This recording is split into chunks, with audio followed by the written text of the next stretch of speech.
Ngokuka Luka 13. Ngaleso sikhathi kwakukhona abathile abamtshela ngabaseGalile igazi labo uPilato ayelixubanisile nemihlatshelo yabo.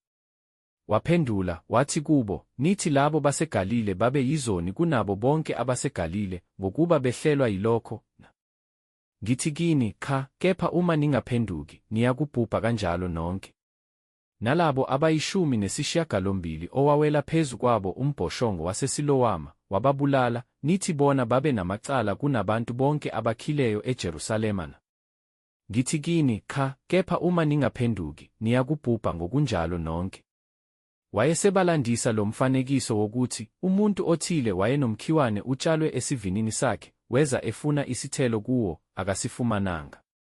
Wayesethi kuso isisebenzi sesivini, "Bheka, sekuyiminyaka emithathu ngiza ngifuna isithelo kulo mkhiwane, ngingasifumani, unqume yini ukuba uyone futhi inhlabathi?" Sona saphendula, sathi kuye, "Nkosi, uyeke nangalo mnyaka, ngize ngivukuze inhlabathi emaceleni awo, ngiwuthelele umquba, mhlawumbe ungaze uthele ngozayo, kepha uma kungenjalo, wowunquma." Wayefundisa kwelinye lamasinagoge ngeSabatha.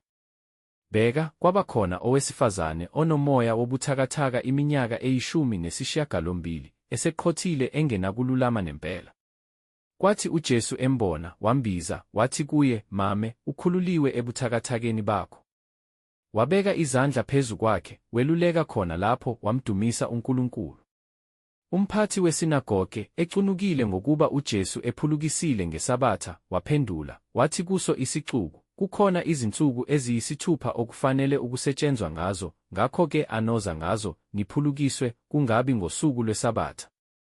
Kepha iNkosi yamphendula yathi, "Bazenzisi, kanti yilowo nalowo kini kayithukululi yini ngeSabatha inkabi yakhe noma imbongolo yakhe emkhombeni, ayise ukuyoyiphuzisa na? Kepha lona, eyindodakazi ka-Abrahama, uSathane abembophile, bhekani, iminyaka eyi-18, bekungafanele yini ukuba akhululwe kuleso sibopho ngosuku lweSabatha na?" Wathi ukuba asho lokho, bajabha bonke ababemelene naye, isixuku sonke sathokoza ngemisebenzi yonke yenkazimulo eyenziwe nguye. Wayesethi, "Umbuso kaNkulunkulu ufana nani na? Ngiyakuwufanisa nani na? Ufana nenhlamvu yesinaphi ayithatha umuntu, wayihlwanyela ensimini yakhe, yamila, yaba ngumuthi, izinyoni zezulu zaze zakhela emagatsheni awo." Wabuye wathi, "Umbuso kaNkulunkulu ngiyakuwufanisa nani na? Ufana nemvubelo ayithatha owesifazane, wayifaka emaqomeni amathathu empuphu, kwaze kwabila konke." Wayesedlula, wahamba imizi ngemizi nemizana ngemizana, efundisa, eqonde eJerusalema. Umuntu othile wayesethi kuye, "Nkosi, bayingxosana abasindiswayo na?" Wathi kubo, "Phikelelani ukungena ngomnyango omncinyane, ngokuba ngithi kini, abaningi bayakufuna ukungena, bahluleke. Nxa umninindlu esukumile wavala emnyango, niqale ukuma ngaphandle, ninqonqothe emnyango, nithi, 'Nkosi, sivulele,' uyakuphendula, athi, 'Anginazi lapho nivela khona.' Lapho-ke niyakuqala ukuthi, 'Sasidla, siphuza phambi kwakho, wawufundisa emigwaqweni yakithi.' Athi-ke, ngithi kini, anginazi lapho nivela khona, sukani kimi nina nonke, basebenzi bokungalungi."